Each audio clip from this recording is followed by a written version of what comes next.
속아 사는 인생들이여.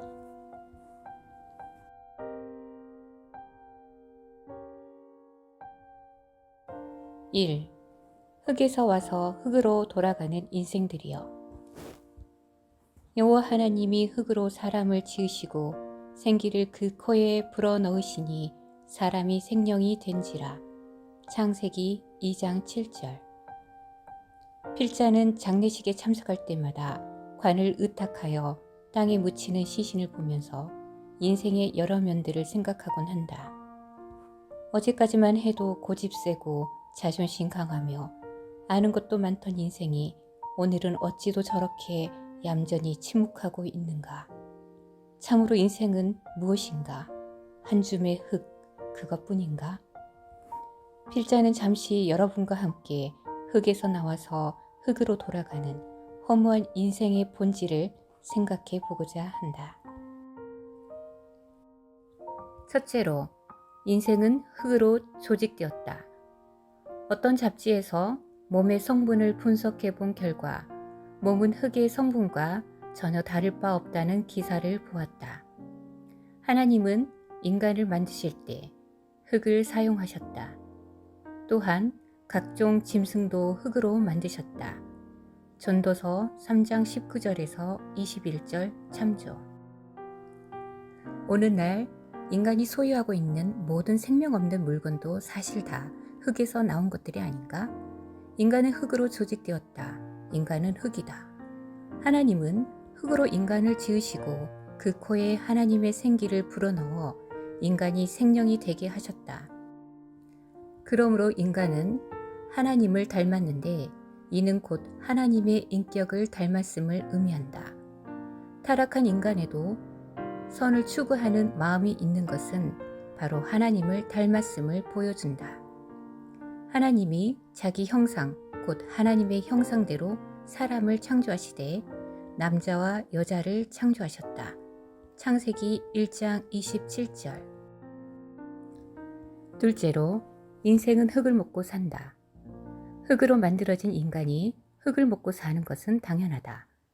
우리의 식탁에 올라온 것 중에 흙으로 말미암지 않는 것이 무엇이 있는가? 앞에서 살펴본 대로 인간은 흙과 영으로 성립되어 있으므로 인간에게는 흙으로 만들어진 육체에 필요한 양식이 있고 또한 영에게도 양식이 있다. 흙은 흙이니 흙에서 나온 것을 양식으로 먹으면 당연히 만족하게 되어 있다. 그러나 인간은 육체적인 것으로만으로는 만족할 수가 없다. 많은 인간들이 육체적으로는 아무것도 부족한 것이 없는데도 불구하고 만족하지 못하고 방황하며 고독을 견디지 못하여 심지어는 스스로 죽음의 길을 택하는 경우까지도 있지 아니한가? 그 이유는 간단하다. 흙으로 빚어진 육체에 양식이 있듯이 영혼에게도 양식이 있기 때문이다. 육체의 양식은 육에 속한 것이요 영의 양식은 영에 속한 것이다. 육의 양식은 땅에 속한 것이요 영의 양식은 하늘에 속한 것이다. 사람이 떡으로만 살 것이 아니요 하나님의 입으로 나온 모든 말씀으로 살 것이니라. 신명기 8장 3절. 영의 양식은 무엇인가? 곧 하나님의 말씀이다. 하나님의 말씀이 곧 영의 양식이므로 겸손한 인생들이 하나님의 말씀을 들으면 기뻐하고 만족해하며 변화가 일어난다. 셋째로, 인생은 흙을 위해 산다. 우리 조상 아담은 하나님으로부터 중요한 계명을 받았다. 그것은 선악과를 먹지 말라는 것이었다. 여호와 하나님이 그 사람에게 명하여 가라사대 동산 각종 나무의 실과는 내가 임의로 먹되 선악을 알게 하는 나무의 실과는 먹지 말라. 내가 먹는 날에는 정녕 죽으리라 하시니라. 창세기 2장 16절에서 17절. 이 계명을 받은 아담 앞에는 두 길이 있었다. 하나님의 말씀대로 선악과를 따먹지 아니하므로 하나님과 계속 동행할 뿐만 아니라 하나님이 베푸신 복을 누리는 것과 선악을 알게 하는 나무 실과를 따먹고 죽음의 길로 가는 것이었다. 우리가 아는 대로 아담은 두 번째 길, 즉 죽음의 길을 택했다. 그러면 선악과는 무엇인가? 하나님의 말씀을 거역하고 인간의 욕심을 따라 행하는 길이다. 선악과를 따먹은 인간은 하나님을 떠나게 되었고 인생의 행복은 여지없이 깨어지고 말았다. 범죄 이후 인간은 흙을 위해서만 살게 되었다. 인간은 하나님과 흙, 선악과 사이에서 흙을 택한 것이다. 이때부터 인간의 삶은 흙에 속한 것으로만 채워지기 시작했다. 먹는 것도 흙이요, 사는 것도 흙이요, 추구하는 것도 바로 흙이다. 세상에 있는 모든 물건이 다 흙에서 나왔으니 물질주의적인 인간의 삶이 흙을 위하여 사는 것 아니겠는가? 예수님께서 이에 대해 지적하시고 교훈하셨다. 썩는 양식을 위하여 일하지 말고 영생하도록 있는 양식을 위하여 하라. 이 양식은 인자가 너희에게 주리니 인자는 아버지 하나님의 인치신 자니라. 요한복음 6장 27절. 오 인생들이여, 언제까지 흙에 속한 썩는 양식만을 위하여 살겠는가? 사람들은 세상에 살면서 나름대로 가치 있는 삶을 추구하기 위해 끊임없이 노력한다. 그들은 피땀 흘리며 고생을 하기도 한다. 그들은 한 목적을 이루기 위해 그들의 전 생애를 바치기도 한다. 그들은 선한 목적을 이루기 위해 그들의 목숨을 간단히 던져버리기도 한다. 그러나 한 가지 분명히 기억해야 할 것은 이 세상에 속한 어떠한 목적도 땅에 속한 즉 흙을 위한 것이며 흙에 속한 어떠한 일도 헛되고 무의미한 것임을 알아야 한다.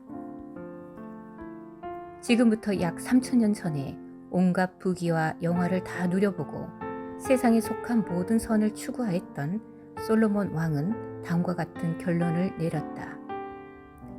전도자가 가로되 헛되고 헛되며 헛되고 헛되니 모든 것이 헛되도다. 사람이 해 아래 땅에서 수고하는 모든 수고가 자기에게 무엇이 유익한고 한 세대는 가고 한 세대는 오되 땅은 영원히 있도다. 전도서 1장 2절에서 4절.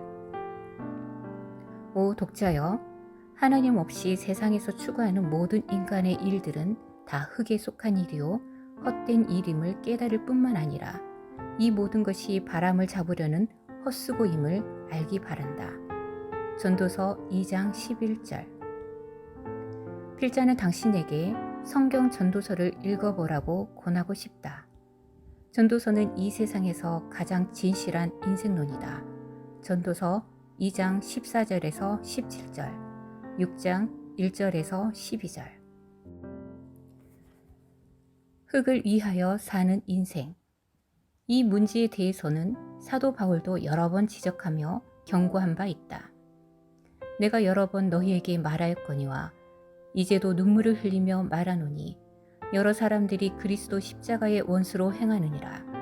저희의 마침은 멸망이요 저희의 신은 패요 저희의 영광은 저희의 부끄러움에 있고 땅의 일을 생각하는 자라.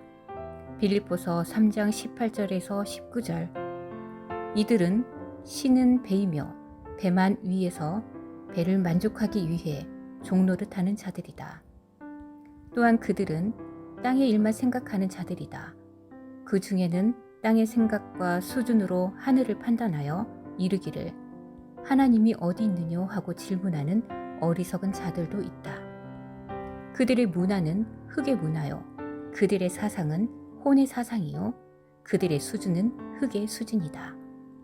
그들은 하나님 앞에서나 사람 앞에서 부끄러운 삶을 살고 있는 것이다.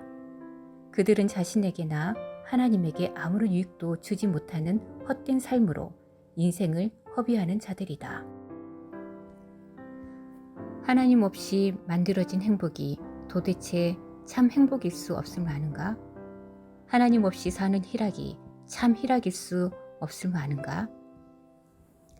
내가 웃음을 논하여 이르기를 미친 것이라 하였고 희락을 논하여 이르기를 저가 무엇을 하는가 하였도다. 전도서 2장 2절.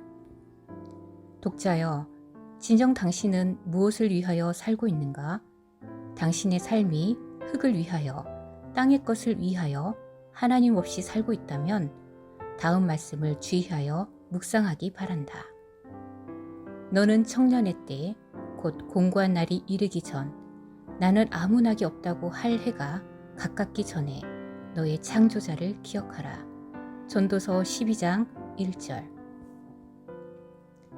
넷째로, 인생은 흙으로 돌아간다.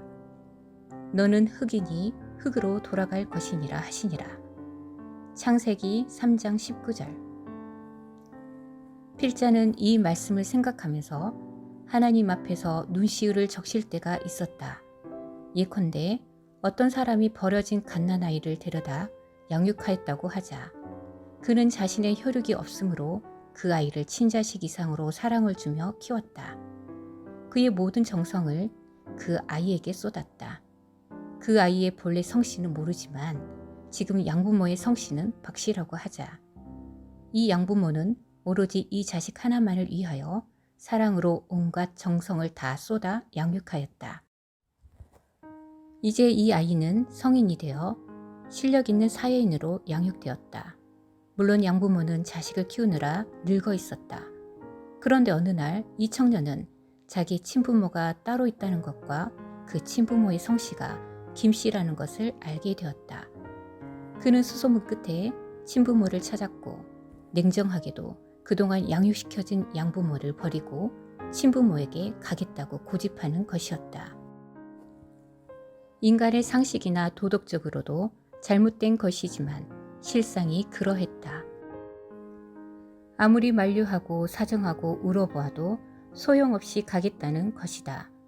양부모는 할 수 없이 그를 보내면서 통곡할 수밖에 없었는데 마지막 떠나는 날 양부모는 이렇게 말했다. 너는 김씨니 김씨로 돌아갈지니라. 오 독자여, 무슨 뜻인지 아는가? 하나님의 형상대로 지어진 인생들이 한 일이 무엇인지 아는가? 인생을 사랑하시고 인생들을 불쌍히 여기시는 그 하나님 앞에서 인생들이 저지른 일이 무엇인지 아는가? 하늘이여 들으라, 땅이여 귀를 기울이라. 여호와께서 말씀하시기를 내가 자식을 양육할거늘 그들이 나를 거역하였도다. 이사야 1장 2절. 자식을 평생 양육하고 자식을 위하여 일생을 바친 양부모를 버리고 간 청년이 정죄받아 마땅하다면 하나님을 버리고 타락한 당신은 정죄받아 마땅하지 않겠는가? 하나님은 또 질문하시거니와 나 만군의 여호와가 이르기를 아들은 그 아비를 종은 그 주인을 공경하나니 내가 아비일진대 나를 공경함이 어디 있느냐. 말라기 1장 6절 하셨다. 우리 조상 아담이 자신을 지으신 하나님 아버지를 버리고 흙을 택한 것처럼 금일의 수많은 인생들이 흙을 속하여 모든 쾌락과 종욕을 쫓아 죄를 지으며 하나님을 버리고 따르지 아니하고 있다. 이는 세상에 있는 모든 것이 육신의 정욕과 안목의 정욕과 이생의 자랑이니 다 아버지께로 쫓아온 것이 아니요 세상으로 쫓아온 것이라. 이 세상도 그 정욕도 지나가되 오직 하나님의 뜻을 행하는 이는 영원히 거하느니라. 요한일서 2장 16절 17절. 사랑하는 독자여, 흙 속에서 헤매고 있는 독자여, 하나님 앞에 돌아오기 바란다. 당신의 인생이 하나님 앞에서 새 생활로 전개되기를 간절히 기도한다.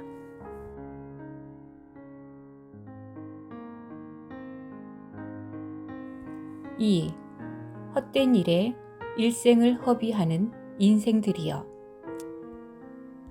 그 후에 본즉 내 손으로 한 모든 일과 수고한 모든 수고가 다 헛되어 바람을 잡으려는 것이며 해 아래서 무익한 것이로다. 전도서 2장 11절. 독자여, 오늘 하루 당신은 무엇 때문에 바빴는가? 무엇 때문에 고생하였는가? 무엇을 위해 달려왔는가? 당신의 가는 길의 결국은 무엇인가? 당신의 목표는 분명히 이루어질 것인가? 오 독자여, 당신의 모든 수고가 헛되다는 사실을 생각해 본 적이 있는가? 사람이 자신의 일생을 전부 쏟아 부어 노력한 결과가 허무한 그 무엇이라 할 때에 그 절망을 생각하여 보았는가? 일찍이 하나님의 사람 모세는 인생이 70이요 강건하면 80이라고 가르친 적이 있다. 사람이 이 세상에서 오래 살려고 부단히 노력하지만 사람의 삶이 80이 살면 장수했다는 소리를 들으니 인생이 얼마나 짧고 허무한 것인가. 모세는 그 연수의 자랑은 수고와 슬픔뿐이요 시편 90장 10절이라고 가르치고 있다. 수고와 슬픔뿐, 짤막한 이 단어가 인생의 전부라고 한다면 얼마나 애석한 일인가. 수고는 인생의 과정이요 슬픔은 인생의 결론이라고 생각된다. 필자가 알고 있는 어떤 사람은 평생 고생하면서 자식을 가르쳤다. 그의 고생을 일일이 여기에 다 기록할 수 없을 정도다.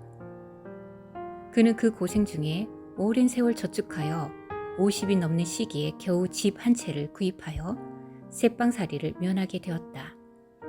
그러나 그 기쁨도 잠시뿐 4개월이 흐른 뒤 대학을 졸업한 아들이 사업한다고 하면서 부도를 내어 그 집을 그냥 날리고 말았다. 그는 지금 단칸방에서 처량하게 노년을 보내고 있다. 부질없는 삶을 한탄하면서 그의 모든 수고와 고생의 결과가 결국 무엇이었는가? 그의 모든 수고는 슬픔 그 자체로 끝나지 아니하였는가? 앞에서 기록한 전도서 2장 11절의 말씀은 헛된 인생을 말하고 있다. 인생이 이 세상에서 더 나은 삶을 얻기 위해 하는 노력은 바람을 잡으려는 수고와 같은 것이다. 생각하여 보라. 바람을 손에 잡으려는 수고가 얼마나 무모한 것인가. 사람은 오늘보다는 내일, 내일보다는 모레가 더 나아지기를 기대하면서 살아간다. 필자도 유년 시절 학교에 다닐 때는 학교만 졸업하면 행복해지고 좋은 일이 많이 일어나는 줄로 믿었던 적이 있었다. 가난한 사람은 점점 더 부하여지기를 기대하면서 무수한 고생을 인내하며 살아간다. 그들의 목적은 이루어질 수도 있고 이루어지지 않을 수도 있다. 사업하는 사람은 회사가 점점 더 발전되기를 기대하며 살아간다. 그들은 회사가 점점 더 커지기를 바라고 있다. 최근에 중소기업의 사장이 차례로 몇 사람 자살한 사건이 있었다. 그들은 회사가 나아질 전망이 보이지 않기 때문에 자살한 것이다. 이 얼마나 어둠에 갇힌 불쌍한 소경 인생들의 모습인가. 직장에 다니는 사람은 점점 더 진급하기를 기대하고 있다. 그들의 모든 기대는 좋은 의미에서 소망이라고 할 수 있다. 그러나 좀 더 진실하게 말하면 그들은 속아 사는 것이다. 그들의 기대는 이루어질 수도 있고 이루어지지 않을 수도 있다. 그러나 중요한 것은 그들의 목적이 다 이루어졌다 하여도 그것이 그 자신에게 무슨 도움이 되겠으며 무슨 유익과 행복을 가져다 주는가 하는 것이다. 그들의 한 줌의 흙으로 무덤에 묻히는 날 그들의 모든 수고가 그들에게 무슨 유익이 있으며 무슨 관계가 있단 말인가. 어떤 사람은 죽어서 이름을 남기고 호랑이는 죽어서 가죽을 남긴다고 하였지만 이 말이 무슨 유익이 있으며 무슨 의미가 있는가. 죽은 후에 당신의 이름이 유명해진들 당신에게 돌아오는 몫이 무엇인가. 독자여, 필자는 인생의 허무주의로 청년들의 길을 꺾고자 하는 어떤 염세주의 철학자를 흉내내는 것이 결코 아니다. 말하고자 하는 것은 도대체 내세도 없고 하나님도 없는 인생의 삶이 그 자신에게 무슨 의미가 있겠는가 하는 것을 말하고자 하는 것이다. 오늘날의 교육이 허무주의에 빠져가는 방황하는 청소년들을 잡아줄 대책을 내놓지 못하고 있는 것은 당연한 것이다. 현대사회는 현실에 도전하고 대적하며 자기 주장과 마음에 있는 대로 살아가면 반항하여 문제와 취급하고 현실에 잘 길들여져 자기 의지를 버리고 시키는 대로 잘 따르면 훌륭한 청년인 것이다. 서두에 기록한 본문이 무엇이라 말씀하셨는가? 해 아래서 무익한 것이로다. 전도서 2장 11절. 해 아래, 이것은 무슨 뜻인가? 바로 하늘에 계신 하나님을 버리고 하나님을 잃어버린 상태에 있는 인생을 말한다. 하나님을 모르며 내세의 소망이 없는 인생에게 있어서 그 모든 삶은 헛된 것임을 알아야 한다. 우리는 더 깊은 하나님의 권면을 들어보자. 내가 심중에 이르기를 인생의 일에 대하여 하나님이 저희를 시험하시리니 저희로 자기가 짐승보다 다름이 없는지를 깨닫게 하려 하심이라 하였노라. 전도서 3장 18절. 하나님을 모르고 살아가는 인간, 그는 짐승보다 나을 것이 없다는 하나님의 확고한 가르침이요 경고이다. 거룩하신 하나님의 형상대로 지음받은 독자 여러분, 인간이 짐승과 다름없이 살아간다면 그것은 분명 비극이 아닌가? 짐승의 배부름, 건강, 따뜻함 등의 조건만 갖추어지면 만족하는데, 그러면 인간을 짐승에게 비교시켜보자. 첫째는 배부름이다. 어떤 사람에게 예수님 믿으라고 권했더니 대답인즉 먹고 살기 바빠서 지금은 안 된다는 것이다. 사람은 먹고 사는 일에 정신이 팔려서 다른 일을 생각할 수도 없는 지경이다. 어렸을 때 어머니 무릎에 앉아 옛날 이야기를 들으면 의례 끝에 가서는 잘 먹고 잘 살았다로 끝나곤 했다. 특히 우리나라는 인사가 진지 드셨습니까? 하는 것이다. 인간의 사는 것이 온통 먹는 것에 매달려 있다. 인간도 첫 번째 조건이 충족되어야 한다. 성경은 이러한 인간의 신은 그 배라고 가르치고 있다. 저희의 마침은 멸망이요 저희의 신은 배요 그 영광은 저희의 부끄러움에 있고 땅의 일을 생각하는 자라. 빌립보서 3장 19절. 자기의 배만 위하여 사는 인간이 짐승과 다를 바가 무엇이랴? 둘째는 건강이다. 사람도 얼마나 건강을 위하여 노력하는가? 사람들은 건강 장수를 위해서라면 아끼던 돈도 물 쓰듯이 한다. 건강을 위해서 뱀, 지렁이, 굼벵이까지 맛있게 먹는다. 다만 육신의 건강 장수를 위하여. 건강 때문에 쏟는 시간이 인생의 상당 부분 아닌가? 셋째는 따뜻함이다. 모든 짐승들이 따뜻한 보금자리를 만드는 것처럼 인생도 따뜻한 보금자리 하나 얻어보자고 평생 고생하며 살고 있지 않는가? 그것이 그들의 지상 목표이지 않는가? 이 세 가지 조건을 만족시키기 위하여 얼마나 많은 인생들이 피눈물 나는 수고로 세월을 보내고 있는가? 물론 어떤 사람은 여기에 예술이니 사회봉사니 기타 좋은 목적을 제시하는 줄 알지만, 그러나 그 모든 것은 이 세 가지 조건을 충족하는 범위를 크게 벗어나지 못하는 것이 현실이다. 오 독자여, 사람이 짐승보다 뛰어남이 없다는 하나님의 권면을 결코 가볍게 여기지 말라. 당신이 이 모든 것을 깨닫지 못하고 그대로 살아간다면 하나님께 짐승 취급받고 멸망의 지옥에 떨어짐을 유념해야 할 것이다. 종기에 처하나 깨닫지 못하는 사람은 멸망하는 짐승 같도다. 시편 49장 20절. 인생의 혼은 위로 올라가고 짐승의 혼은 아래 곧 땅으로 내려가는 줄을 누가 알랴. 전도서 3장 21절. 짐승의 혼은 땅에 묻히면 끝난다. 그러나 인생의 혼은 하나님 앞에 나아가서 모든 삶을 결산해야 한다. 하나님으로부터 존귀하게 지어진 인생이 하나님을 버리고 짐승처럼 살다가 의미 없이 죽어가는 일이 얼마나 안타까운 일인가.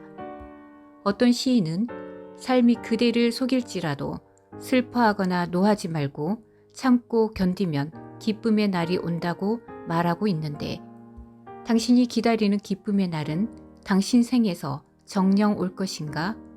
또 왔다고 하여도 그것이 진실한 기쁨이요 영원한 기쁨인 것인가?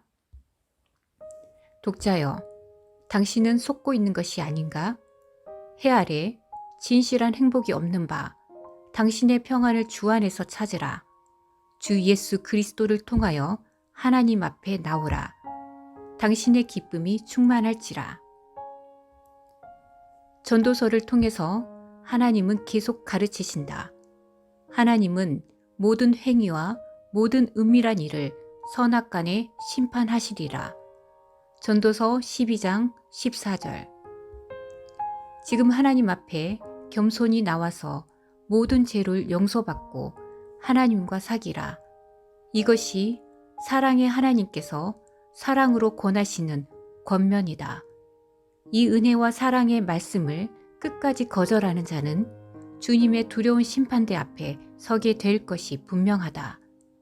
이제 주님 앞에서 짐승의 수준에서 살아온 헛된 삶을 정리하고 하나님께 나아와서 겸손히 은혜를 받으라. 구원의 선물을 받으라. 당신의 기쁨이 충만할 것이요 영생 복락이 당신의 것이 될 것이다. 아멘.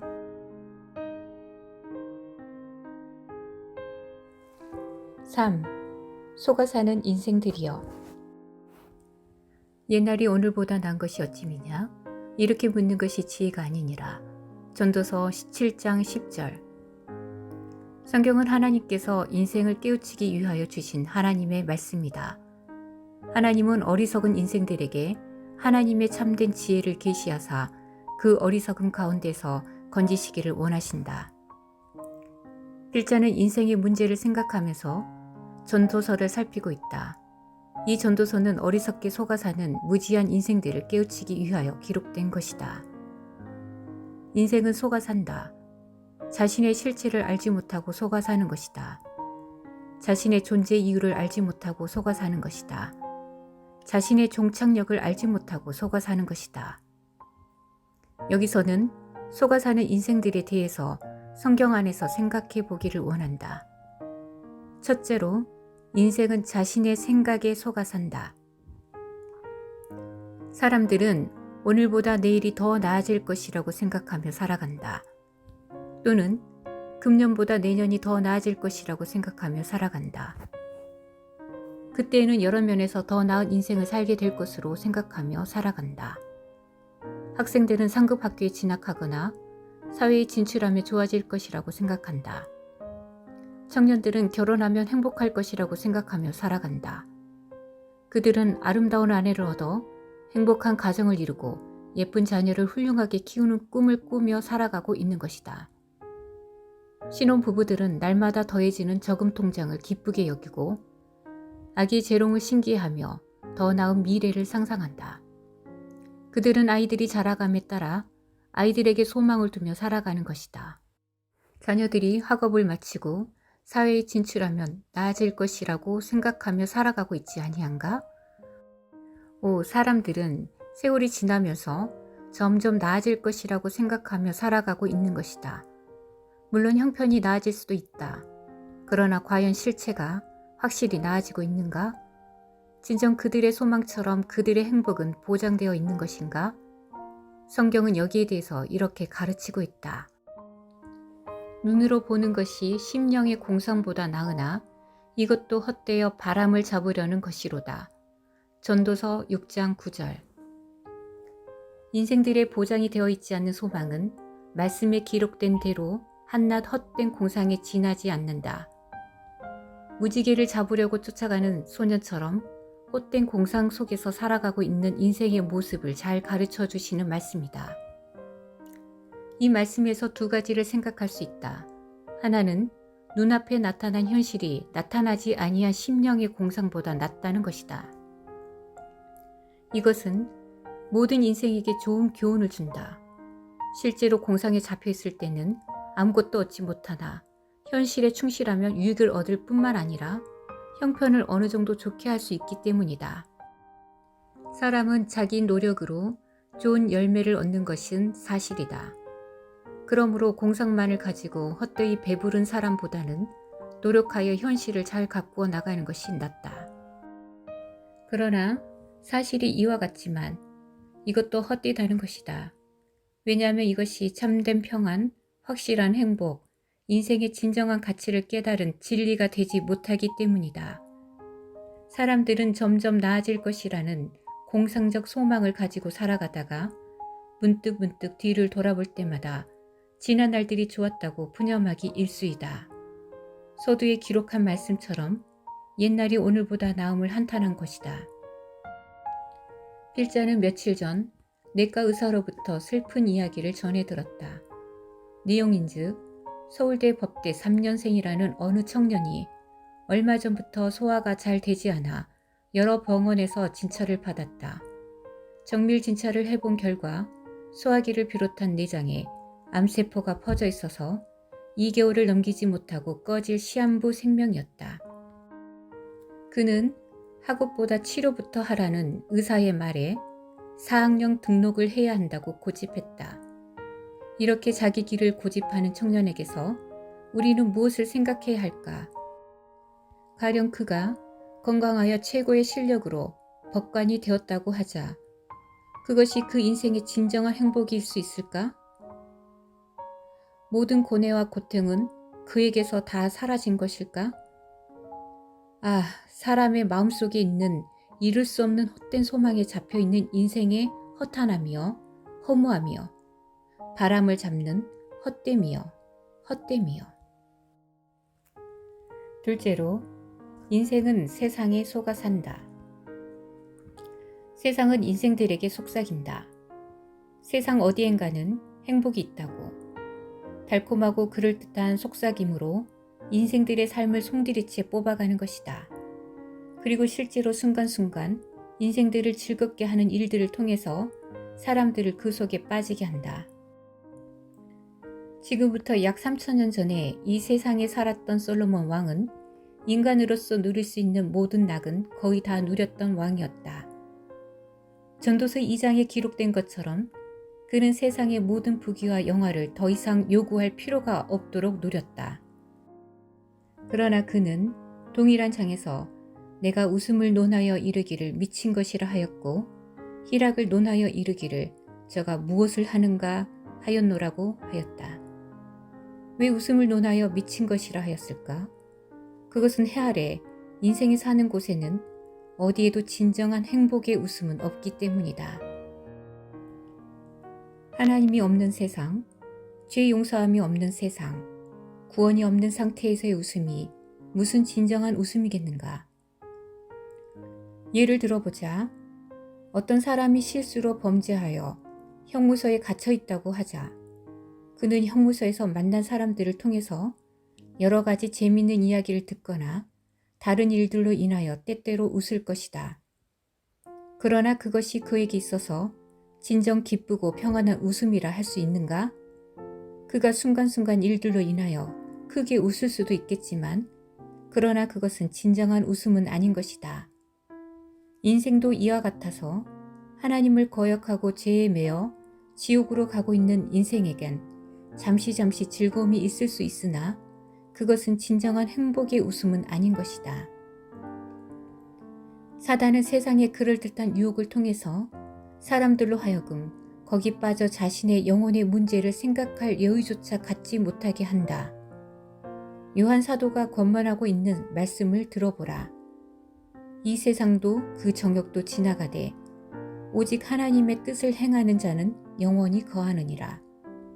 요한일서 2장 17절. 셋째로, 인생은 사단에게 속아 산다. 사단은 여러 가지 방법을 다 동원하여 인생으로 하여금 내세를 믿지 못하도록 속이고 있다. 인생들로 하여금 절대로 지옥은 없으며 천국도 없다고 생각하도록 가르치고 있는 것이다. 그들로 하여금 하나님의 말씀을 믿지 못하도록 역사한다. 사단이 하나님과 그분의 말씀을 믿지 못하도록 역사하는 방법은 다양하다. 그중 2가지만 예를 들어보자. 먼저는 기독교의 모습을 통해서 그렇게 한다. 사단은 오늘날 기독교계에 깊숙이 개입하여 기독교를 교리적으로, 도덕적으로 변질, 타락시키고 있다. 사단은 주님을 믿는다고 하는 수많은 사람들을 타락시켜 선한 간증을 나타내지 못하게 하여 기독교계를 바라보는 사람들로 하여금 하나님과 그분의 말씀을 믿지 못하게 속이는 것이다. 예수 믿는 사람들의 행실이 바르지 못하기 때문에 많은 사람들을 실망시키고 있는 것이 사실이다. 그러나 그럼에도 불구하고 성경은 사실이며 하나님은 살아계신다. 다음으로 사람들의 생각을 통해서 하나님과 그분의 말씀을 믿지 못하게 한다. 사단은 사람들의 마음에 불신의 생각들을 심어주므로 하나님을 믿지 못하게 하는 것이다. 우주라도 능히 다 수용할 수 없는 크신 하나님을 제한된 사고와 육체를 가지고 측량하다가 이해가 되지 않으니 하나님은 없다고 결론 내리는 사람들이 많은데 그것은 대단히 잘못하고 있는 것이다. 근본적으로 인생이 속고 있는 이 세 가지 이유에는 사단이 절대적으로 역사하고 있다. 사단은 사람으로 하여금 지옥과 천국과 자신의 영혼 문제에 대해서 관심을 갖지 못하도록 한다. 헛된 소망에 사로잡혀 헛된 것에 모든 인생을 허비하게 하는 것이다. 또한 사단은 세상의 수많은 쾌락적인 것과 욕망을 추구하게 함으로 인생을 속여 이생에만 관심을 쏟게 한다. 이와 같이 헛된 일에 잡혀 인생의 나날들을 보내는 동안 육체는 점점 낡아져 가므로 죽음을 재촉하게 되는 것이다. 그들은 자기 영혼을 구원할 수 있는 모든 기회들을 사단에게 속아서 다 허비해버리고 영원한 멸망의 지옥을 향하여 한 걸음씩 한 걸음씩 다가가고 있다. 오, 우리 모두 생각하여 보자. 멸망의 지옥에 떨어진 속아 살아온 인생들의 절규를. 그들이 이 세상에 살 때는 괴로운 세상, 답답한 고통의 세상이라고 하였을지도 모른다. 또 어떤 이는 실제로 괴로운 세상을 한탄하여 자살하는 이도 있지 아니한가? 그러나 그들이 멸망의 지옥에서 부르짖는 절규 중에는 차라리 고통스럽다고 생각했던 옛날이 오늘보다 나았다 라는 탄식이 있을 것이다. 황금 같은 모든 시간들을 사단에게 속아서 헛되이 보내버리고 뜨거운 눈물 속의 탄식과 통곡으로 가슴을 쥐어뜯으며 후회할 것이다. 다음의 말씀을 깊이 묵상해 보라. 풀무불에 던져 넣으리니 거기서 울며 이를 갈미 있으리라. 마태복음 13장 50절. 필자는 최근 어떤 신문에서 이런 기사를 본 적이 있다. 친구를 살해한 사람의 인터뷰 내용이 실려 있었다. 친구에게 돈을 떼었는데 돈은 하나도 아깝지 않았으나 친구에게 배반당한 것, 즉 친구에게 속았다는 생각을 떠올릴 때는 견딜 수가 없었다. 사랑하는 여러분, 사람이 속았다는 것을 깨달았을 때의 절망감을 생각해 본 적이 있는가? 경험해 본 적이 있는가? 이 세상에서 속는 것은 한시적이지만 사단에게 속아 지옥의 고통 속에 들어가는 것은 영원한 것이다.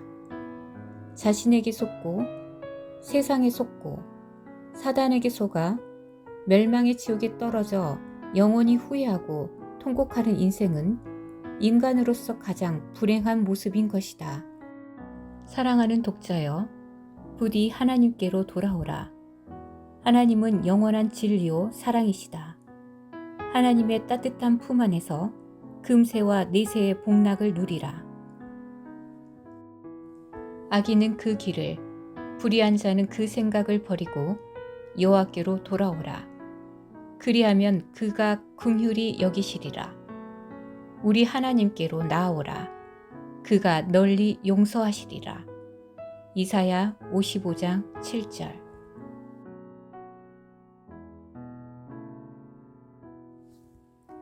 4.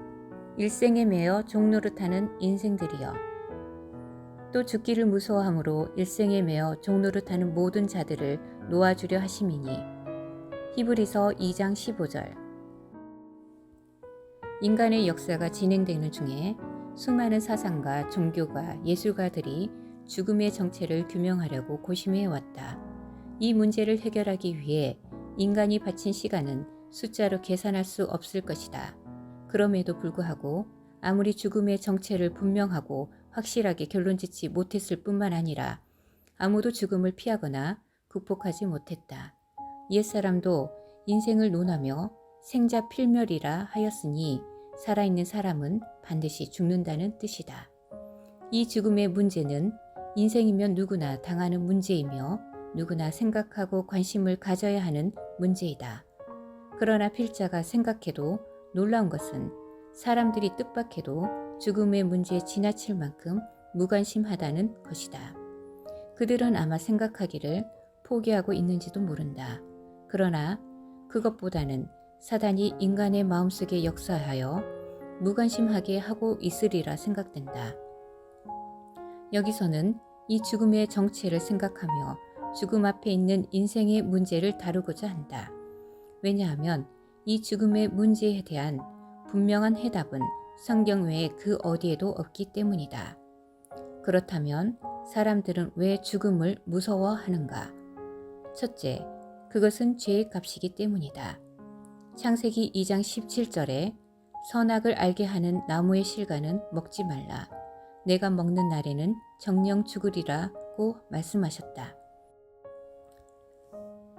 하나님의 말씀은 분명하다. 한마디의 실수도 없고 한마디의 착오도 없는 완전한 말씀이다.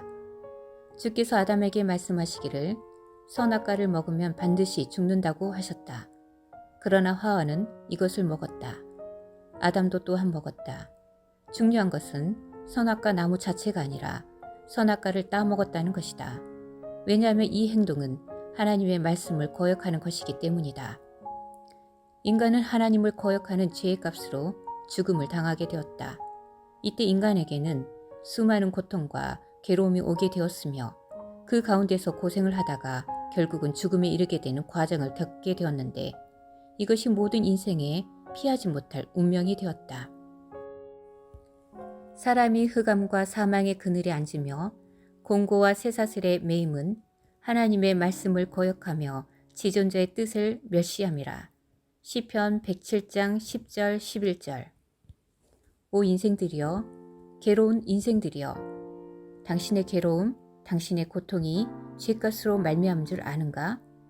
멀리는 아담으로 말미암은 죄값이요 가깝게는 당신의 행동으로 말미암는 죄값인 것이다. 이것은 분명한 하나님의 말씀이요 우리의 현실이다. 하나님 앞에 즉시 회개하라. 당신의 죄를 십자가 앞에 내려놓고 돌아오라. 둘째, 죽음을 두려워하는 것은 죽음 뒤에 사단의 세력이 있기 때문이다. 사망으로 말미암아 사망의 세력을 잡는 자 마귀를 없이 하시며 히브리서 2장 14절. 사단의 세력은 죽음의 세력이요 사망의 권세다. 사단은 죽음이라는 무기를 가지고 사람을 포로로 잡고 있는 것이다. 인간이 죽음 앞에 두려워 떨고 있기 때문에 사단은 이 죽음을 무기로 인간으로 죄를 짓게 하고 죄를 지은 인간은 사단의 종이 되는 것이다. 죄를 짓는 자는 마귀에게 속하나니 마귀는 처음부터 범죄함이라. 요한일서 3장 8절. 생각하여 보라. 죄를 짓고 이로 인하여 포로로 잡혀있는 인생이 죽음 앞에 떨고 있는 것은 당연한 것 아닌가? 필자는 구도자들과 상담할 때 몇 가지 죄를 지적하며 죄인인 것을 말하면 그들 중 상당수가 그것은 먹고 살기 위해 당연한 것 아니냐고 반문하는 것을 볼 수 있다. 그렇다. 인생은 죽지 않으려는 몸부림 그 자체다. 생존 경쟁, 살아남기 위한 투쟁 등 인생을 묘사하는 이러한 단어들은 다 죽음과 관계가 있는 것이다. 죽음은 인생을 지배하고 사단은 그 죽음을 무기로 삼아 인생을 지배하고 있다. 이 사단의 음모를 잘 나타내는 말씀이 에베소서 2장 2절 말씀이다. 그때에 불신자 때에 너희가 그 가운데서 행하여 이 세상 풍속을 쫓고 공중의 권세 잡은 자를 따랐으니 곧 지금 불순종의 아들들 가운데서 역사하는 영이라. 공중 권세 잡은 자, 이는 곧 마귀를 가리키며 마귀는 하나님과 인간 사이 즉 공중의 진을 치고 하나님과 인간을 이간시키고 있을 뿐만 아니라 인간으로 하여금 하나님을 만나거나 발견하지 못하도록 방해하고 있는 악한 영이다. 이 글을 읽는 당신이 하나님을 믿지 못하는 것은 사탄의 방해 때문임을 명심하라. 사단은 공중 권세를 잡고 인생을 지배한다. 자기의 종들 곧 귀신들을 동원하여 갖가지 종교를 만들어 인간들로 하여금 자기 도취에 빠져 살게 하므로 사시고 참되신 하나님과 예수 그리스도를 만나지 못하게 회방하는 것이다. 그렇다. 종교는 사단이 인간을 현혹하기 위하여 만들어낸 특수 무기이다. 즉 수많은 종교를 만들어 인간으로 하여금 하나님을 찾아가는 길을 어지럽히고 있는 것이다. 또한 인간을 기쁘게 하는 세상의 여러 가지 쾌락적인 것들을 만들어 인간을 하나님으로부터 멀리 떼어놓고 있음을 인생들은 눈치채지 못하고 있으니 가슴 아픈 일이 아닐 수 없다. 셋째, 죽기를 무서워하는 것은 죽음의 결국이 지옥이기 때문이다. 곤증곳에 잡은 사단이 인간을 미혹하고 종삼아서 결국 데리고 가는 곳은 어딘가. 그것은 둘째 사망 곧 불못이다. 이 불못은 영원히 불타는 못으로 곧 지옥을 말한다.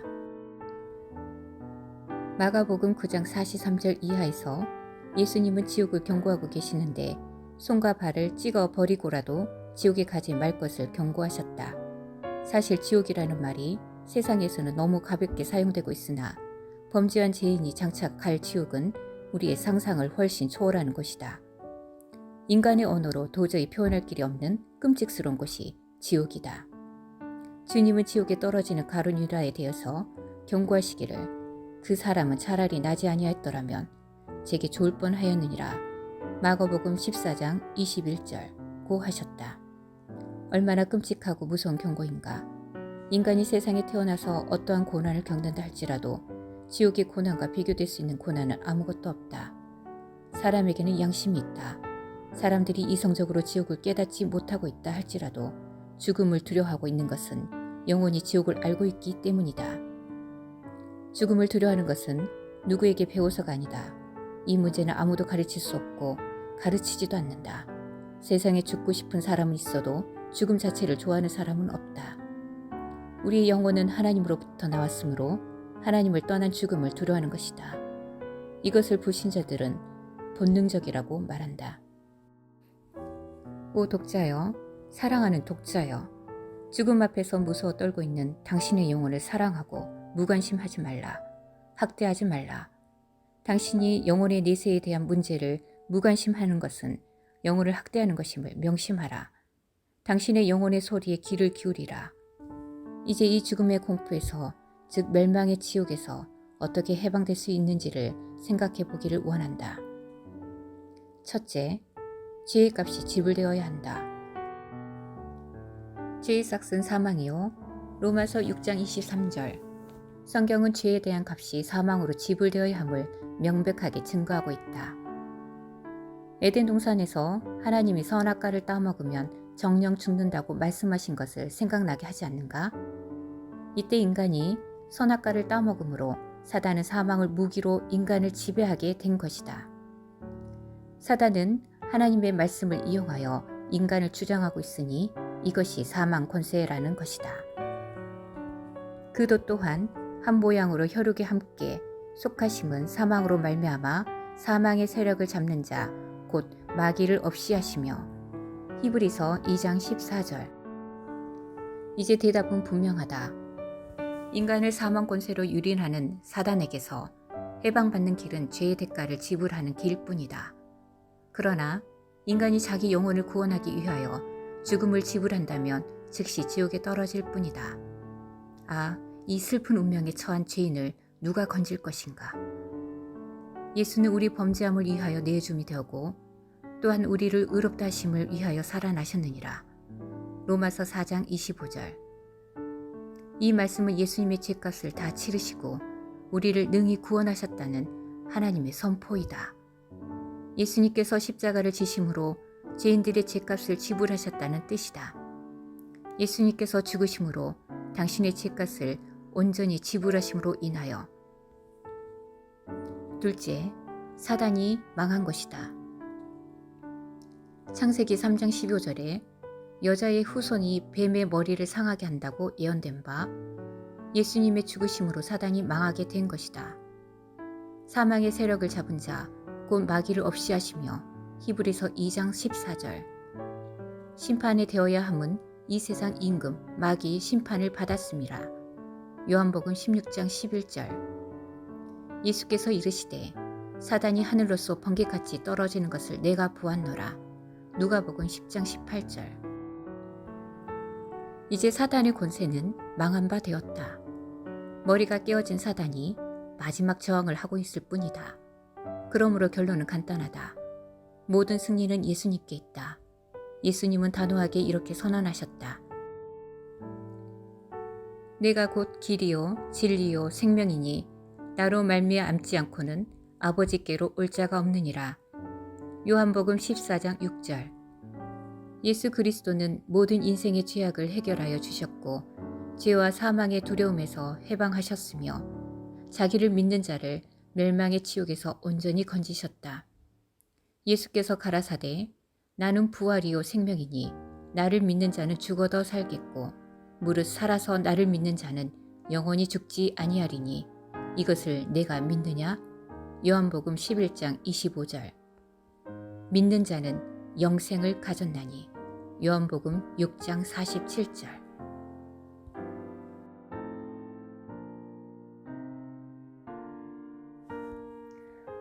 5. 부귀영화가 인생의 목적이 될 수 있는가? 아람 왕의 군대 장관 나아만은 그 주인 앞에서 크고 존귀한 자니 이는 여호와께서 저로 아람을 구원하게 하셨음이라.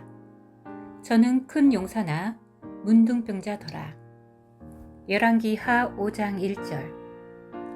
부귀영화가 인생의 목적이 될 수 있는가?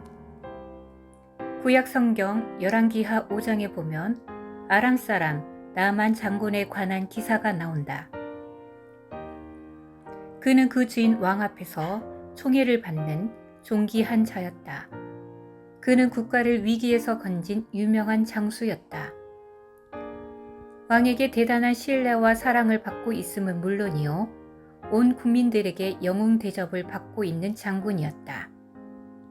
그는 전쟁에 능한 장수였기 때문에 백성들의 생명의 은인이라는 뜻인 것이다. 그러므로 백성들로부터 받는 영웅적 대접이 어떠했겠는가? 그는 더 이상 출세할 필요가 없는 대단히 행복한 사람이었다. 인간의 수준에서 그렇게 보였으리라.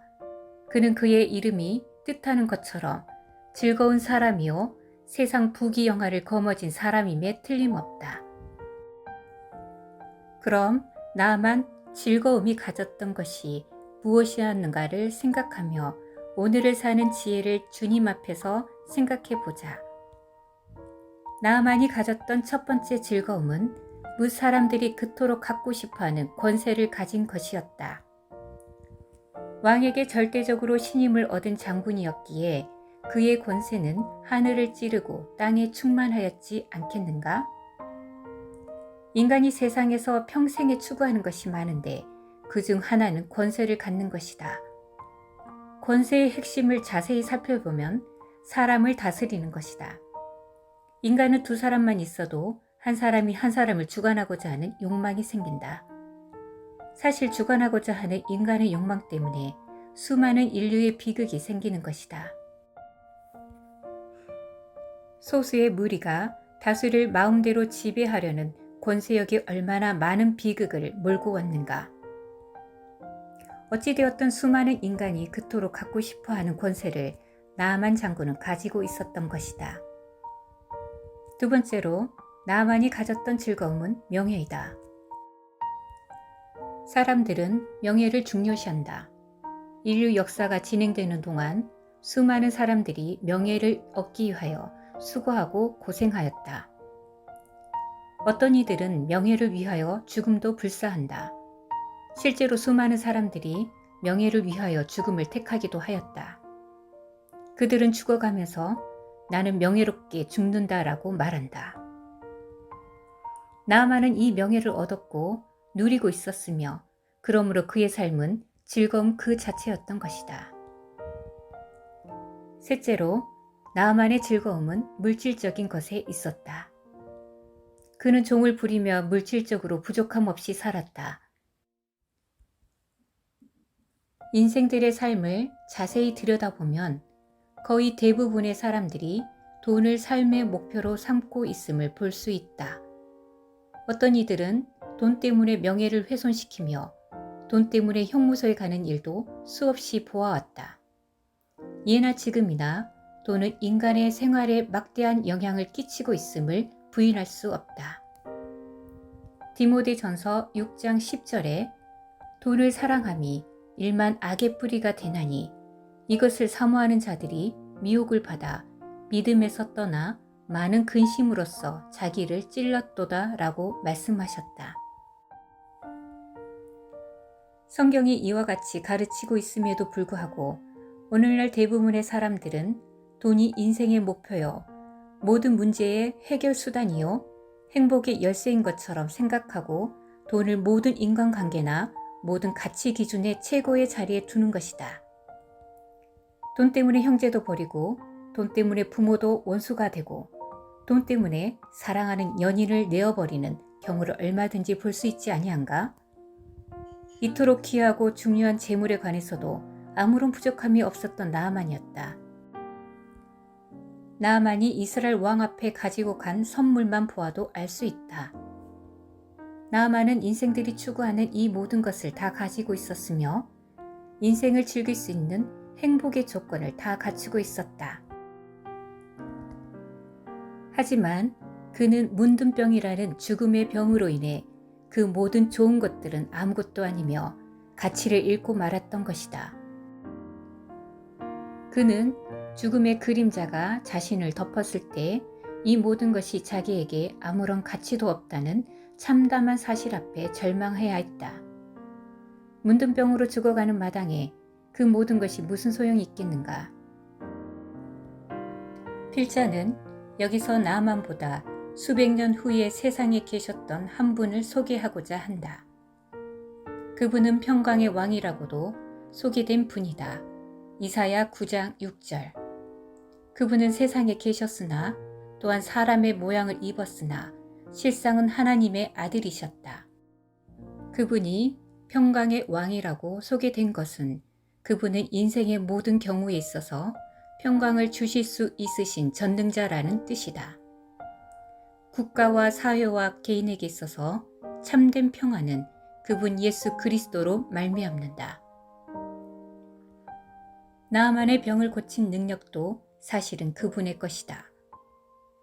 또한 그분은 그 어깨에 정사를 메었다고 소개되고 있다. 이사야 9장 6절. 모든 권세가 그분으로부터 말미암는 것이다. 모든 기쁨, 평화, 문제 해결의 근본은 예수 그리스도로 말미암는다는 것이다. 생각해보라. 사람이 권세를 얻어 천하를 호령한 듯 그것이 그 사람을 진정 행복하게 해주겠는가? 사람이 명예를 얻어 무사람들로부터 존경을 한 몸에 받는다고 한들 그것이 그 심령으로부터 던져지는 고독과 고통을 해결해 주겠는가? 사람이 재물이 주체할 수 없이 많아 물쓰듯 돈을 쓰며 세상에서 돈을 못할 일이 없다고 한들 그 육신이 죽음의 문턱을 넘을 때 그 무슨 소용이 있겠는가? 나아만을 보라. 그가 누린 그 권력과 명예와 부를 보라. 그것이 그 심중의 고통, 점점 죽음으로 몰아넣는 그 문둥병의 고통에서 건져 주었는가? 누가 그를 그 심중의 고통에서 해방시켜 주었는가? 나아만의 근본적인 고통을 해결하여 주신 분이 바로 예수 그리스도가 아닌가? 그분은 과거와 미래를 초월하여 역사하시는 하나님이시다. 그분이 이 땅에 계실 때 이렇게 말씀하셨다. 수고하고 무거운 짐진 자들아 다 내게로 오라. 내가 너희를 쉬게 하리라. 마태복음 11장 28절. 오 독자여, 예수님 앞에 나오시라. 그분에게 참된 평안이 있나니 그분 안에서 쉼을 얻으라. 아멘.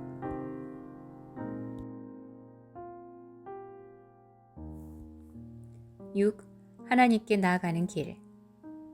그 주모에게 이르되 우리 주인이 사마리아에 계신 선지자 앞에 계셨다면 좋겠나이다. 저가 그 문둥병을 고치리이다. 열왕기하 5장 3절. 우리는 앞에서 나아만 장군에 대해 살펴보면서 부귀영화가 인생의 목적이 될 수 있는가를 생각해 보았다. 이제 여기에서는 인간이 하나님께 나아가는 방법을 살펴보고자 한다. 나아만은 포로로 잡혀온 작은 계집아의 말을 듣고 행장을 챙겼다. 나아만은 아람 왕의 글을 소지하고 이스라엘 왕을 찾아갔다. 나아만은 이스라엘 왕에게 왕의 친서를 전하고 문둥병을 고쳐달라고 했다. 이 대목에서 우리는 중요한 사실을 알게 된다. 비록 포로요 어린 계집아이였지만 사실상 그녀는 하나님께서 문둥병제 나아만 장군을 불쌍히 보시고 고쳐주실 뿐 아니라 그를 구원하시고자 하는 계획 속에서 보내어진 하나님의 종이었던 것이다. 이 어린 소녀가 훌륭한 종의 모습인 까닭은 첫째로 하나님의 살아계심을 믿는 아이였기 때문이다. 그녀는 하나님의 선지자가 문둥병을 고칠 수 있다고 말했다. 그 주모에게 이르되 우리 주인이 사마리아에 계신 선지자 앞에 계셨다면 좋겠나이다. 저가 그 문둥병을 고치리이다. 열왕기하 5장 3절. 얼마나 놀라운 하나님의 종의 모습인가. 하나님은 문둥병쯤 가볍게 고칠 수 있는 전능한 분이시다. 그분은 이 세상을 창조하지 아니하셨는가? 그분이 이 세상의 주인인데 문둥병이 무슨 문제가 되겠는가? 그분에게는 이보다 더한 일도 문제가 되지 아니하신다고 외치고 있는 것 같다. 둘째로 그 어린 소녀는 이와 같은 믿음의 바탕 위에 그 믿음을 사람 앞에 분명하게 증거하는 용기 있는 하나님의 종이었다. 본문에서 보듯 그녀는 주인에게 그 사실을 말했다. 일이 잘못되면 생명이 위험할 수도 있지 아니한가? 또 국가적으로 볼 때 나만 장군이 일찍 죽는 것이나 불행하게 되는 것이 그녀의 조국 이스라엘에게도 유익하지 아니한가? 그러나 그녀는 자신의 위험이나 국가의 이익을 계산할 만큼 다산적이지 않았다. 그녀는 순수하게 나아만 장군을 불쌍히 여기고 사랑을 나타냈다. 이것이 참으로 놀라운 하나님의 모습을 그분의 마음을 잘 나타낸 것이다. 하나님은 모든 인종을 초월하여 악한 자나 선한 자나 동일하게 불쌍히 여기신다. 하나님은 은혜를 모르는 자와 악한 자에게도 인자로우시니라. 누가복음 6장 35절. 이 글을 읽는 독자들에게 말하고 싶다. 당신 주변에 이 어린 소녀와 같이 비록 연약하거나 무시할 만한 처지에 있는 어떤 사람이라 할지라도 그들이 당신을 하나님께로 인도하려 한다면 그들은 하나님의 보내신 종임에 틀림없다. 어떤 경우는 자기가 낳은 자식이라고, 어떤 경우는 자기의 아내라고, 동생이라고 생각되어 끔찍한 지옥을 경고해도 우스갯소리로 받아들이는 것을 볼 때 두려움과 안타까움을 금할 수 없다. 나만이 이 소녀의 말을 업신여겼다면 어찌 문둥병을 고쳤겠는가? 또한 오늘날까지 순종의 표본으로 우리의 존경의 대상이 될 수 있었겠는가? 하나님께 나아가는 방법에 있어 나아만은 어린 소녀의 말을 무시하지 않는 것은 잘한 일이었으나 그는 하나님께 나아가는 방법에 있어서 큰 실수를 범하고 말았다. 포로로 잡혀온 어린 계집아의 입술에서 떨어진 말을 듣고 행동으로 옮긴 것은 칭찬할 만하지만 그는 두 번째 단계에서 실수를 저질렀다. 사마리아의 선지자에게 가라는 소녀의 말에 자기 생각을 추가하여 이스라엘 왕을 찾아간 것이다. 겉으로 보기에 왕은 힘이 있어 보이나 모든 능력은 하나님께로만 나오는 것이다. 물론 왕은 놀라서 옷을 찢고 단식을 했다. 오늘날 수많은 기독인들이 하나님을 섬기는 데 있어서 길을 잘못 가고 있는 경우를 보게 된다. 그들은 권위주의나 외적으로 나타난 조직이나 외모의 어떠함을 따라 자기의 생각대로 하나님을 쫓는다. 소녀는 분명히 말하기를 사마리아의 선지자 앞으로 가라고 하였거늘 나아만은 왕 앞으로 가서 문제를 해결하려 했다. 또한 나아만은 선지자 앞에 섰을 때도 실수를 하였다. 너는 가서 요단강에 몸을 7번 씻으라. 내 살이 여전하여 깨끗하리라. 10절은 선지자의 말을 듣고 나아만은 노하여 물러가며 몸을 돌이켜 분한 모양으로 떠났다. 11, 12절. 그는 생각하기를 선지자가 친히 나와서 상처에 손을 얹고 기도하여 낫게 할 줄 알았던 것이다. 11절. 그는 자기 생각으로 이를 그르칠 뻔했다. 하지만 종들의 간곡한 말을 듣고 돌이켰다. 만약 자기 생각만 고집했다면 그는 문둥병을 고치지 못하고 하나님을 만나지 못했을 것이다. 하나님의 역사는 어디서 일어나는가? 하나님의 말씀을 순수하게 순종하는 데 있지 아니한가? 나만이 자기 생각을 버리고 순종함으로 병을 고친 것처럼 하나님의 말씀을 순종하면 거기에 구원이 있고 기쁨이 있다. 독자여, 당신의 모든 잘못된 신앙관, 인생관을 다 버리고 당신의 생각을 버리고 하나님의 말씀 앞에 겸손히 무릎을 꿇으라. 당신의 회개하지 아니하는 고집으로 하나님을 떠나게 되고 멸망을 자초하는 것이다.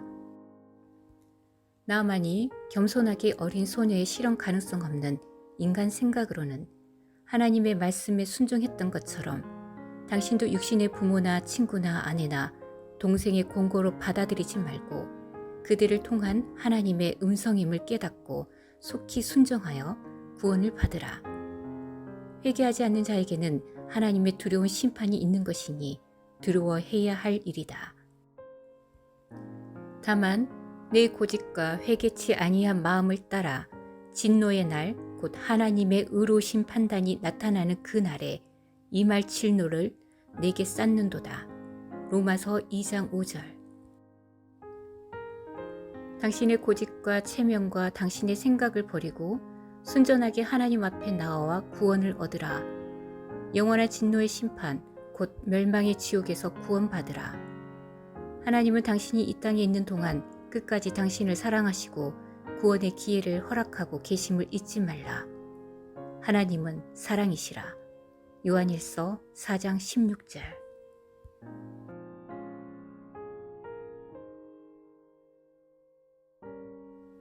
7. 겸손한 자가 구원받는다. 나아만이 노하여 물러가며 가로되 내 생각에는 저가 내게로 나와 서서 그 하나님 여호와 이름을 부르고 당처 위에 손을 흔들어 문둥병을 고칠까 하였도다. 열왕기하 5장 11절. 나아만은 자신을 나와서 마중하지도 않고 종을 보내어 요단강에 가서 몸을 7번 담그면 깨끗하게 되리라는 엘리사의 말을 듣고 분하고 화가 난 모습으로 고향을 향하여 발길을 돌렸다. 그가 어찌하여 이와 같이 교만하여졌는가? 그가 처음에는 겸손하지 아니하였던가? 처음 게지바의 말을 듣고 출발할 때는 참으로 겸손하여 순전하지 아니하였던가? 생각해보자. 어른이며 대인이라고 생각하는 그가 적국에서 잡혀온 작은 게지바의 말을 믿고 경솔하게 이 먼 여행길을 준비할 수 있었겠는가? 그러나 그는 출발하였다. 믿음을 가지고. 더구나 동서고금을 막론하고 문둥병을 고쳤다는 이야기는 듣지 못했음이 분명하다. 그 당시나 지금이나 문둥병은 천질이요 불치의 병이다. 의학이 놀랍도록 발전한 현대에도 그러할진대 하물며 그때였으랴. 그러나 하나님을 의지하여 고쳐보겠다고 나서는 이 사람은 참으로 놀라운 믿음이 있었음이 틀림없다. 그러나 엘리사 앞에 나타난 이 사람이 왜 갑자기 이토록 교만하여졌는가? 그가 처음 나설 때보다 교만하여졌다면 중간에 마음이 변한 것임이 틀림없다. 아마도 그가 이스라엘 왕을 만났을 때 영향을 받은 것 같다. 이스라엘 왕은 나아만에게 패하였던 왕인데 그 당시는 아람이 이스라엘보다 대국으로 군림하던 시절이었다. 이스라엘 왕의 저자세를 보면서 그는 급속도로 교만하여졌던 것이 분명하다. 하여간 그는 큰 실수를 할 뻔하였다. 여기서 나아만이 실수하여 잘못될 뻔했던 사실을 살펴보면서 오늘날 구원받아야 할 죄인이 어떻게 하나님 앞에 나갈 것인가를 도움받기 바란다. 첫째, 나아만은 자신이 문둥병자라는 사실을 순간적으로 잊고 있었던 것으로 생각된다. 엘리사가 한 말이 무엇이었는가? 요단강 물에 씻어서 문둥병을 고치라 하지 아니하였는가? 그런데 화를 내고 돌이킬 이유가 무엇인가? 그는 지금 자신의 왕의 총애를 받는 장관이요 장군으로만 생각한 것이다. 문둥병으로 죽어가는 순간에 장관은 무엇이며 장군은 무엇인가? 죽음의 문제를 해결하는데 아무 쓸모없는 감투 때문에 교만해져서 하나님의 말씀을 불순종하고 있지 아니한가? 필자가 만나보는 구도자들 중에 어떤 이들은 교회에 대해서나 상담자에 대해서 개인적으로 부담을 갖고 있거나 불쾌한 감정을 가지고 있는 경우를 가끔 본다. 그 중에는 젊은 사람이 늙은 나에게 가르치려 한다고 생각하는 사람들도 있었다. 필자는 그분들의 그 말씀과 심정을 이해는 하나 동조할 수는 없다. 나만 장군을 보라. 그렇게 큰 자가 어린아이의 말에 관심을 두고 순종함으로 문둥병을 고쳤지 않는가? 죗값으로 지옥에 가는 마당에 자존심을 앞세우고 불쾌해하면 자신만 멸망의 길로 가는 것임을 알아야 한다. 어떤 이는 아내가 믿는 하나님이기에 남편의 자존심으로 따르지 못하는 경우도 있다. 신앙에는 선우가 없고 세상적인 질서가 중요한 것이 아니다. 먼저 깨달은 자가 가르쳐 주어야 하는 것이다.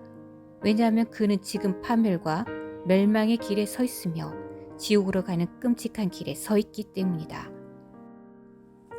어떤 이는 자기의 학식의 높음이나 자기의 부를 내세워 자존심을 꺾지 못하고 그리스도를 받아들이지 못하는 어리석음 가운데 있는 경우도 보았다. 얼마나 서글픈 일인가. 둘째, 나만은 자신이 불쌍한 처지에 있음을 잊었다. 만약 그에게 있는 문둥병이 더 번지고 심해지면 그는 모든 직책과 가정과 이웃으로부터 떠나서 토굴이나 문둥병자 격리소로 들어가야 하는 것이다. 이 얼마나 비참한가. 그때나 지금이나 문둥병자는 정상인과 격리하는 것이 관습이요 순리였다. 그가 자신의 처지를 알았다면 어떤 말에도 불쾌하지 않고 순종하였을 것이다. 죄인의 형편도 이와 같다. 이 글을 읽는 당신이 만약 거듭나지 못한 죄인이라면 문둥병자와 같아서 영원한 세계에서 따로 격리 수용될 것이다. 그 수용소는 물론 지옥이다. 죄인이 지옥에 격리되어 그들의 믿는 가족이나 친구, 이웃 그리고 하나님으로부터 영원히 버림받게 될 것이다. 사실은 하나님이 당신을 버린 것이 아니고 당신이 스스로 버림받은 길을 택한 것이다. 셋째, 나아만은 자신의 생각에만 몰두하고 있으므로 하나님의 음성을 듣지 못할 뻔하였다. 하나님은 이 불쌍한 인간 나아만을 위하여 게지바이를 예비하시고 엘리사라고 하는 하나님의 종을 예비하셨건만 지금 이 불쌍한 소경 나아만은 하나님의 이 같은 은혜와 자비를 모르고 자기 생각에만 사로잡혀 돌아가려고 했다. 오늘날에도 나아만처럼 자기의 아내나 남편이나 자식이나 친구들을 통해서 들려주는 하나님의 사랑의 경고를 인간의 말로 생각하여 그들의 말을 무시하는 불쌍한 소경들이 수없이 많음을 볼 때 심히 가슴 아픈 일이다. 12절에 보면 나아만은 자기 생각을 토하면서 분한 모양으로 떠나가고 있다. 독자여, 만약 당신이 하나님에게나 전도자에게나 믿는 신자들에 대해서 분한 모양을 하고 있다면 이 글을 읽는 즉시 고치라. 이것은 당신이 비참하게 되는 길이기에 빨리 버리고 회개하여야 한다. 물론 오늘날 하나님의 이름을 욕되게 하는 수많은 교회나 교직자나 기독교인이 있는 것이 사실이지만 그럼에도 불구하고 성경은 불멸의 진리이다. 어떤 이유로든지 성경을 통해서 구원의 진리를 발견하지 못한 사람은 불행한 사람이다. 왜냐하면 기독교는 잘못될 수 있어도 성경은 잘못될 수 없으며 사람은 변해도 하나님의 진리는 변할 수 없기 때문이다. 독자여, 당신의 태도를 바꾸라. 겸손하게 바꾸라. 다행히 나아만은 주변 사람들의 간곡한 권면을 듣고 돌이켜 하나님의 말씀을 순종함으로 병을 고쳤다. 그리고 그는 그 후 하나님께 경배한 것을 보게 된다. 나아만이 이에 내려가서 하나님의 사람의 말씀대로 요단강에 7번 몸을 잠그니 그 살이 여전하여 어린아이의 살 같아서 깨끗하게 되었더라. 열왕기하 5장 14절. 이 얼마나 놀라운 일인가. 그가 깨끗해졌으므로 이제는 따로 격리할 필요가 없어지지 아니하였는가? 독자여, 주 예수님께서 나아만에 관해 언급할 말씀을 들어보라. 선지자 엘리사 때에 이스라엘에 많은 문둥이가 있었으되 그 중에 한 사람도 깨끗함을 얻지 못하고 오직 수리아 아람 사람 나아만 뿐이니라. 누가복음 4장 27절. 많은 문둥병자들이 있었는데 어떻게 이방 사람이었던 나아만만 깨끗함을 입었는가? 그 이유는 단 한 가지, 오직 겸손한 마음으로 하나님의 말씀을 믿고 의지했기 때문이다. 만약 당신도 하나님의 말씀을 믿고 순종하면 하나님의 영광을 볼 것이다. 나만의 병을 고치신 하나님은 당신의 영혼을 구원하신다. 중요한 것은 당신이 겸손히 하나님 말씀 앞에 무릎을 꿇는 것이다. 대저 하나님의 말씀은 능치 못하심이 없다. 누가복음 1장 37절. 누구든지 겸손하여 하나님을 바라보는 자는 구원을 얻는다. 하나님은 아들 예수 그리스도를 통하여 당신의 영혼을 구원하시기를 기뻐하셨다. 당신의 영혼이 예수님의 보혈을 통해서 깨끗함을 잊기를 바란다. 예수님의 십자가의 보혈은 당신의 죄값을 대신하여 흘려주신 사랑의 흔적이다. 우리가 아직 죄인 되었을 때에 그리스도께서 우리를 위하여 죽으심으로 하나님께서 우리에게 대한 자기의 사랑을 확증하셨느니라. 로마서 5장 8절.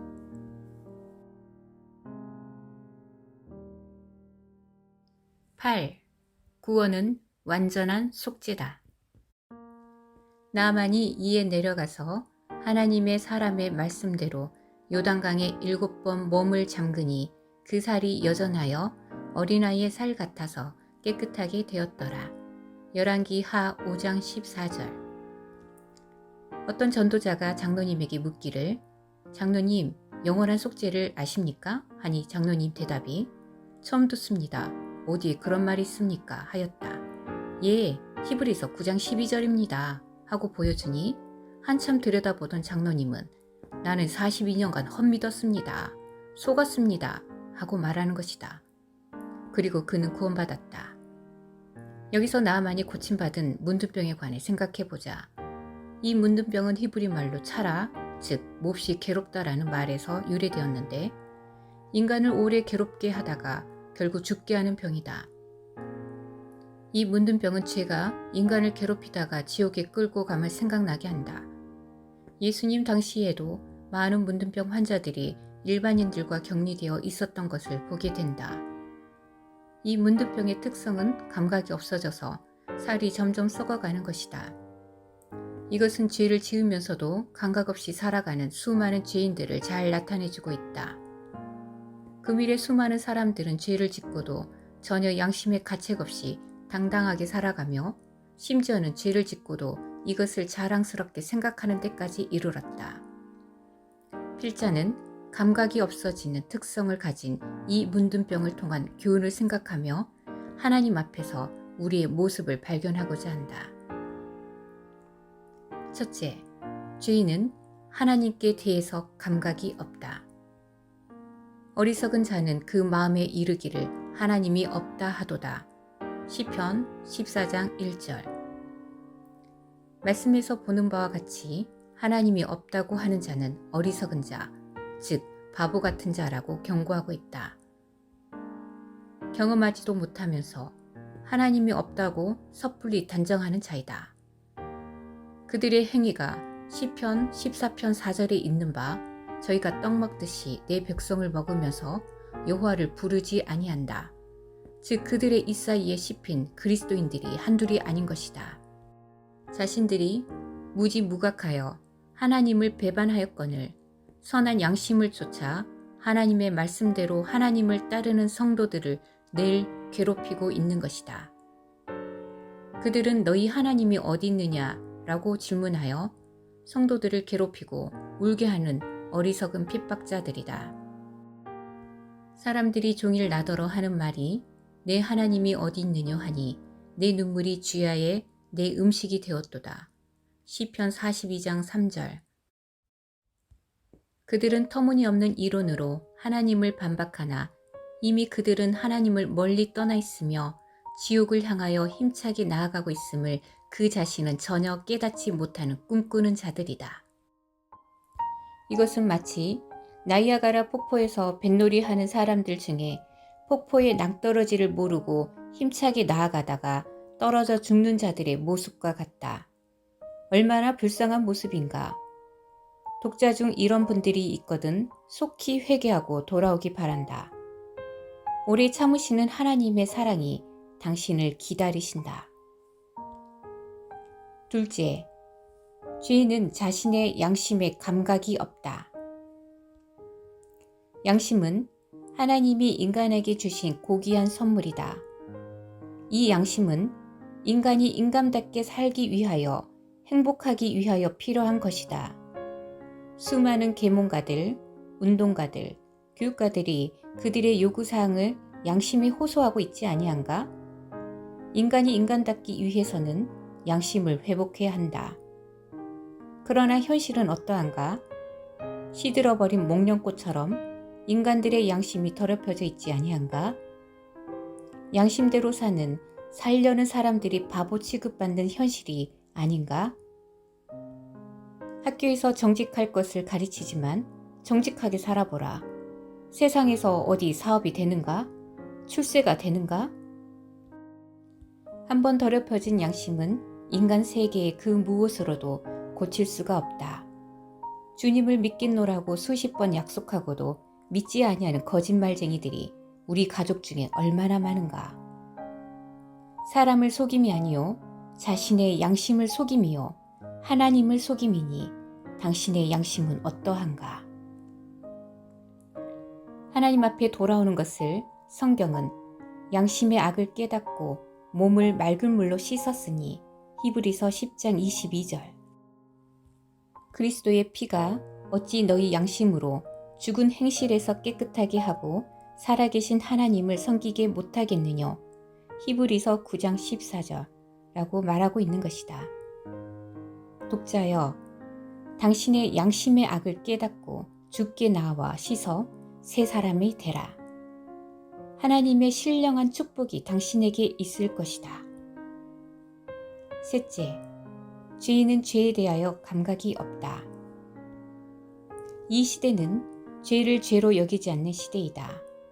사람이 사람을 죽이고도 별로 가책을 느끼지 않는다.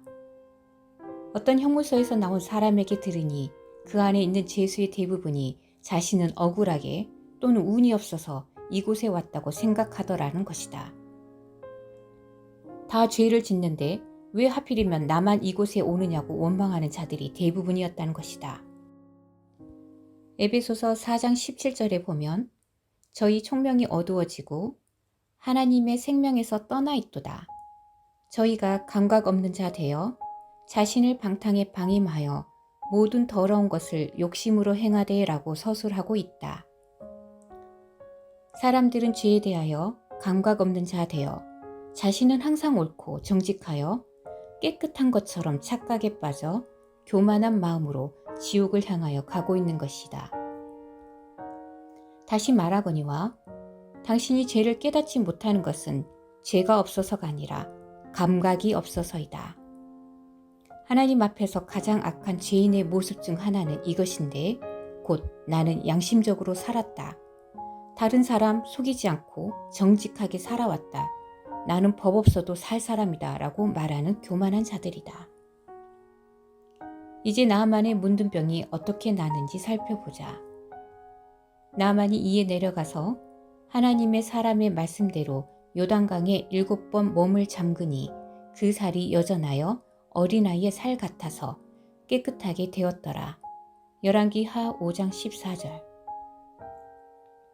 나만의 병이 절반만 고쳐졌다면 문둥병자가 아닌가? 3분의 2만 고쳐졌다면 문둥병을 다 고쳤다고 말할 수 있는가?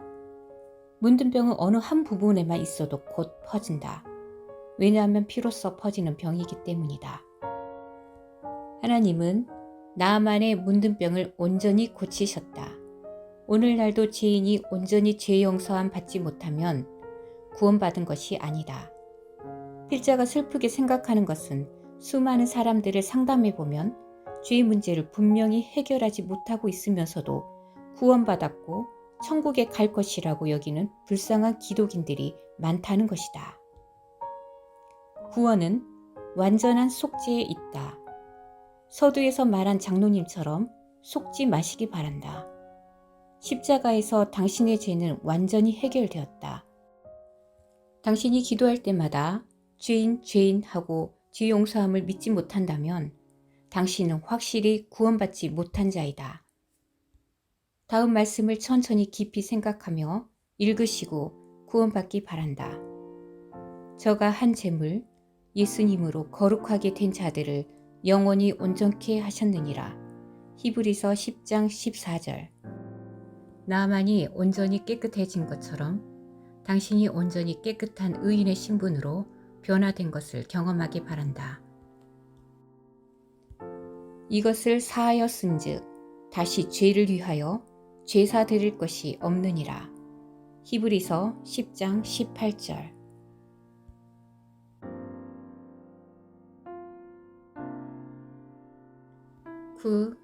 나만의 육체 구원과 영혼 구원. 나만이 가로되 이제부터는 종이 번제든지 다른 제든지 다른 신에게는 드리지 아니하고 다만 여호와께 드리겠나이다.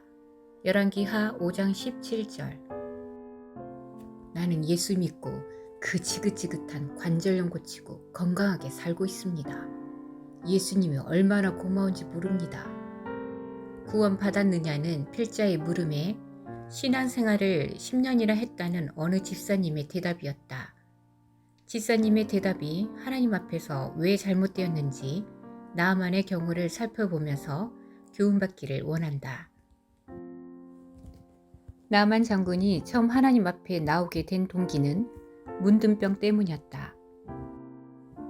인간의 방법으로 치료가 불가능한 문둥병을 고치지 못하여 괴로워하고 있다가 계집종이 전해준 선지자의 소식을 듣고 먼 거리를 찾아와 고침받게 되지 아니하였던가? 나만의 이 과정은 인간의 눈으로 볼 때 우연으로 생각되지만 사실은 하나님의 분명한 계획 속에서 이루어진 것이다. 비록 적국의 장수였지만 하나님을 믿을 만한 양심이 그 속에 있는 것을 보시고 한 소녀가 포로로 잡히게 하시고 그 소녀를 통해 선지자의 소식을 듣게 하신 이 모든 과정은 하나님의 놀라운 섭리로 말미암는 것이다. 오늘날에도 수많은 죄인들이 죄악의 깊은 잠을 자고 있는 동안 하나님은 자기의 종들을 부르시고 그들을 통하여 자기 일을 진행하고 계신다. 죄인들이 놀라운 하나님의 역사와 사랑스러운 음성을 깨닫지 못하고 멸망의 지옥으로 가고 있음을 생각하고 슬퍼하지 않을 수 없다. 이제 나아만에 대한 하나님의 경륜을 더 생각해 보자.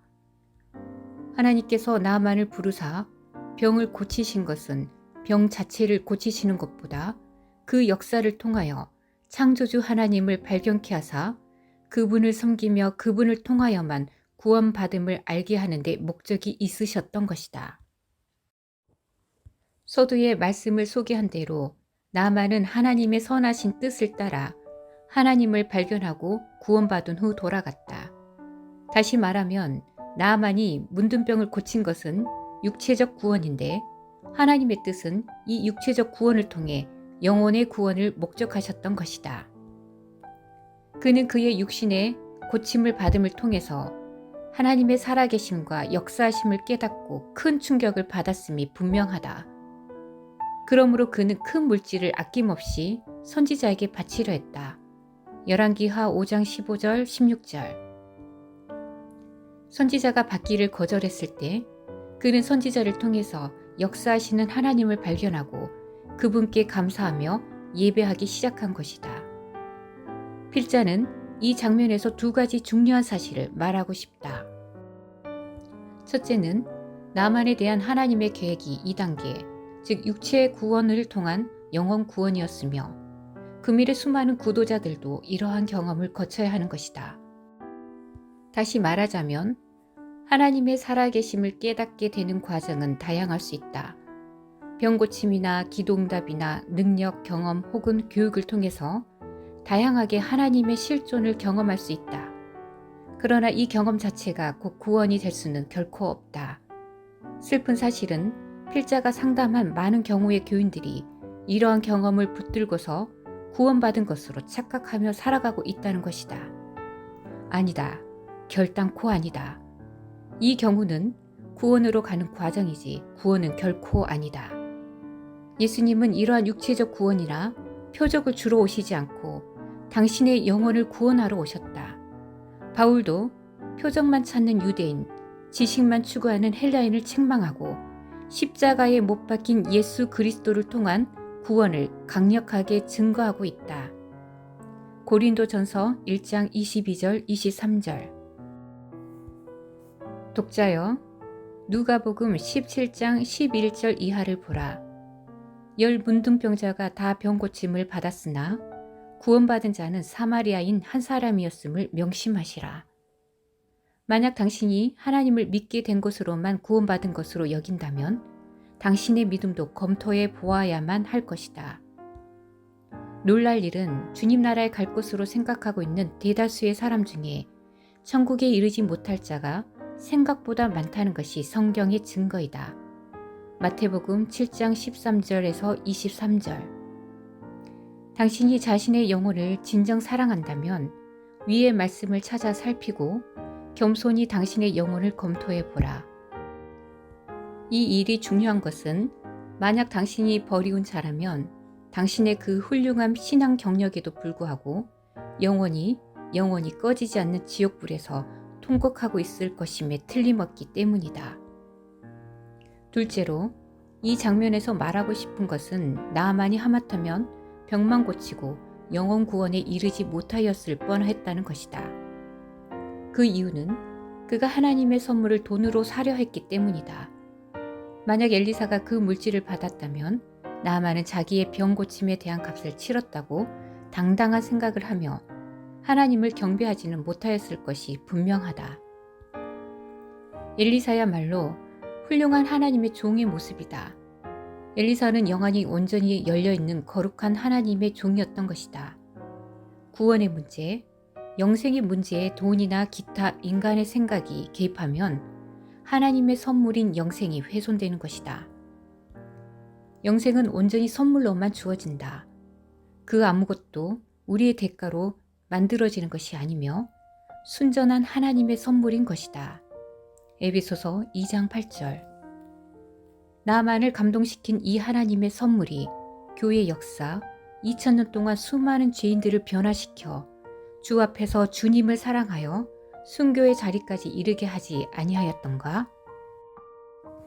영생은 돈으로나 기타 아무 것이나 심지어는 하나님을 사랑하여 순교하였다 하는 신앙 경력이나 그 어떤 대가로 말미암아 주어지는 것이 아니라 순수하게 거저주시는 선물인 것이다.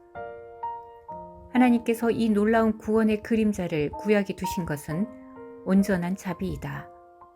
오늘을 사는 우리가 이 나아만 장군에게 임한 하나님의 역사를 거울 삼아 하나님 앞에 갈 수 있는 길을 찾는다면 얼마나 기쁜 일인가.